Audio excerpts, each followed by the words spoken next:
Bismillahirrahmanirrahim. Assalamu alaikum. How are you? I hope you all are fine. Periodic table. And today's topic is transition elements. And this is the last topic of this chapter. This is the periodic table. And you all have periodic tables with you. So you can see this periodic table. And you will notice that so far we have studied about alkali metals, alkaline earth metals, halogens, and noble gases. And today we will study about transition elements. And dear students, you also know that on the left side of the periodic table are metals and on the right side are non-metals. So in between these normal metals and non-metals are present transition elements. These are all metals, therefore they are also called transition metals. They are because they are metals, so all of them are solids except mercury. Mercury is the only metal that is liquid. And you will also notice that the periodic table is divided into blocks. S block, in which 1 and 2 alkali and alkaline earth metals are present in S block. Then you will see this P block. These elements belong to P block, and the transition elements, they belong to D block, and similarly lanthanides and actinides, they belong to F block. Periodic table is divided into these blocks on the basis of the valence electrons. In fact, S, P, D and F, these are the names of the subshells.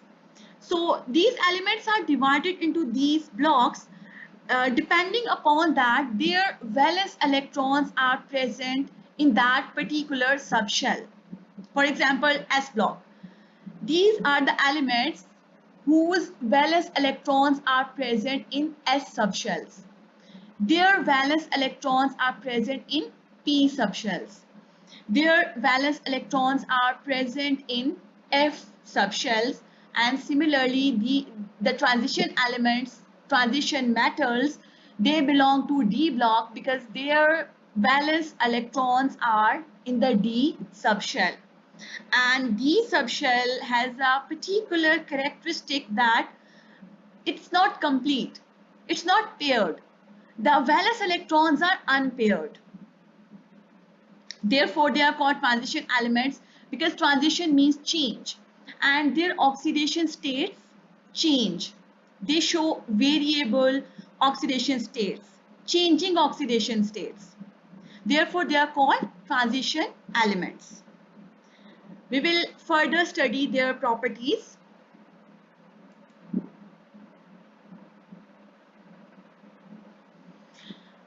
These are the chemical properties of transition elements, which are all metals, so therefore they are called transition metals. They form compounds with more than one oxidation state, variable oxidation states.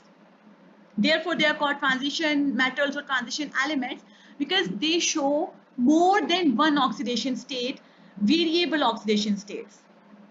The reason behind this is that the energy difference between the valence shells and the other shells which are close to the valence shells is very low.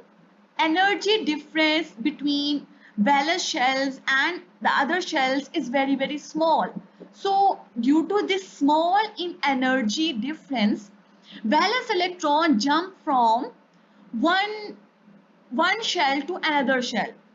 And when the valence electrons jump from one energy level to another energy level, they show variable or changing oxidation states. Secondly, they form complex ions. They don't form simple ions like alkali metals or alkaline earth metals form their ions because they are transition. They show changes in oxidation states, so they form complex ions. Although they are all metals, but they form complex ions. Then they form colored compounds.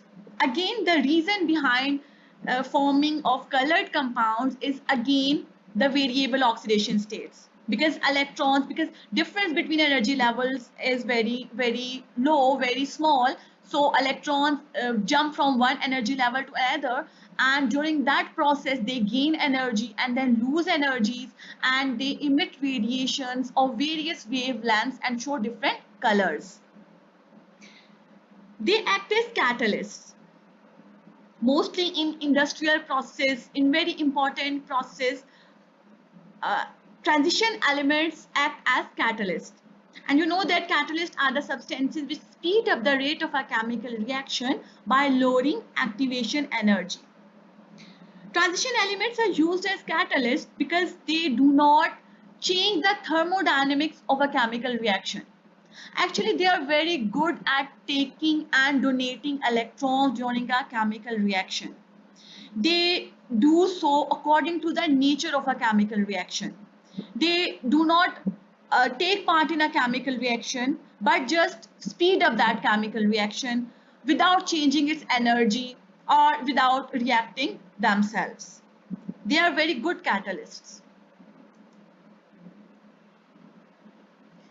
Again, characteristic properties of transition elements: variable oxidation states, formation of complex ions, catalytic behavior, magnetic properties, colored complexes. Magnetic properties means that because these subshells are unpaired, the electrons in these subshells are unpaired, these subshells are not completely filled, they are unpaired, so they show magnetic properties.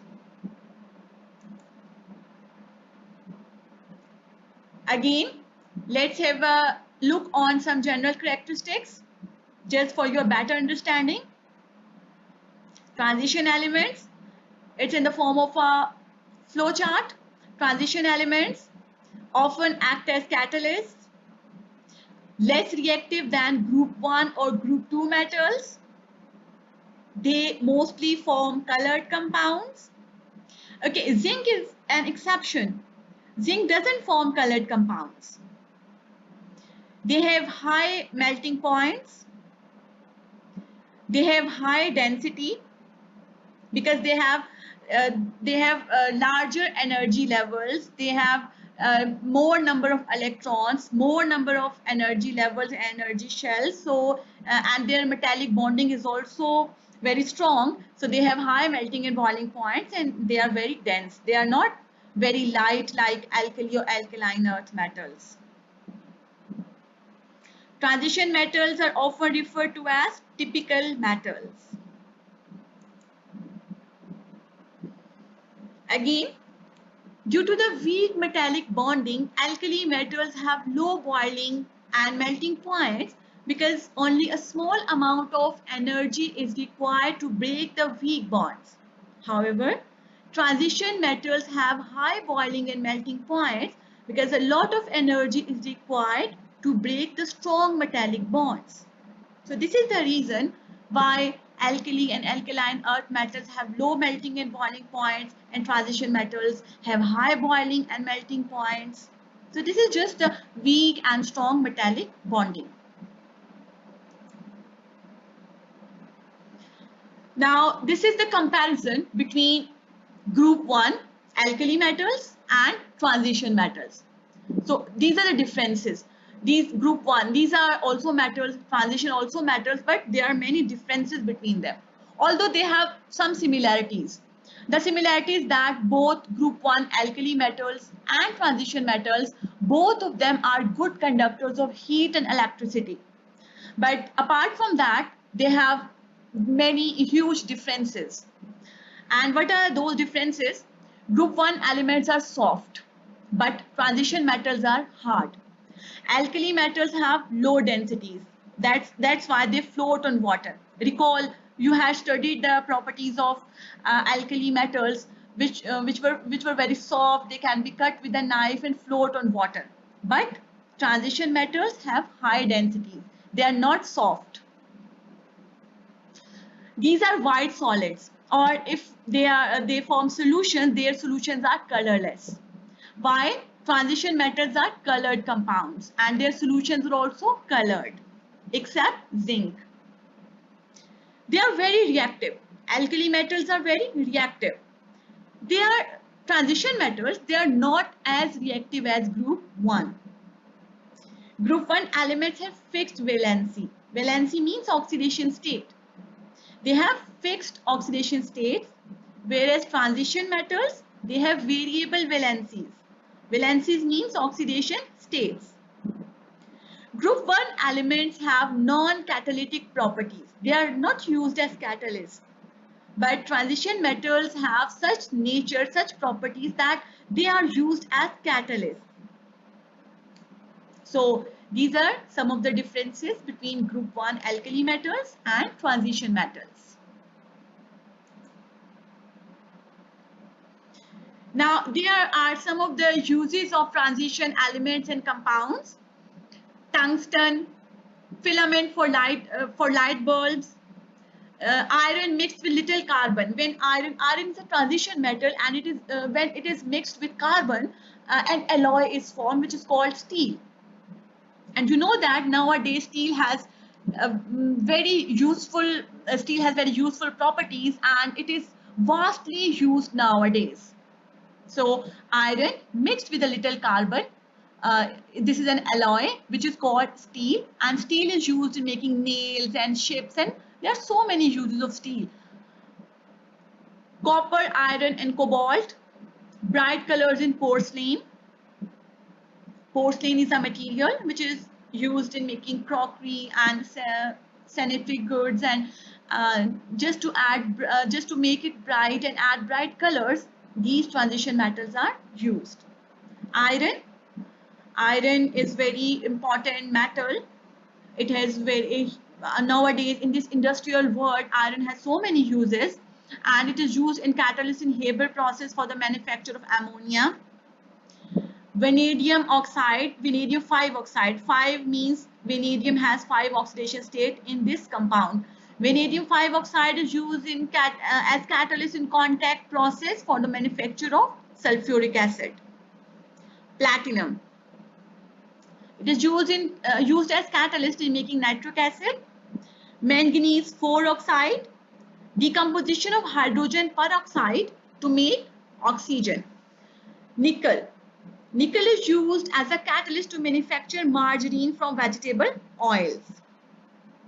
Ghee or margarine from vegetable oils, nickel is used as a catalyst. So there are some of the uses of the transition elements just for your knowledge.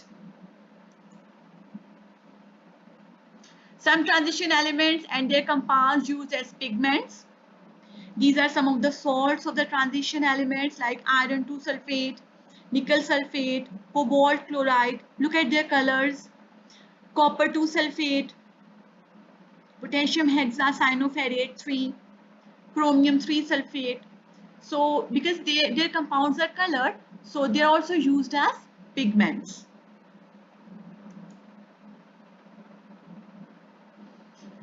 I hope you have understood the concept of transition metals. Wish you best of luck.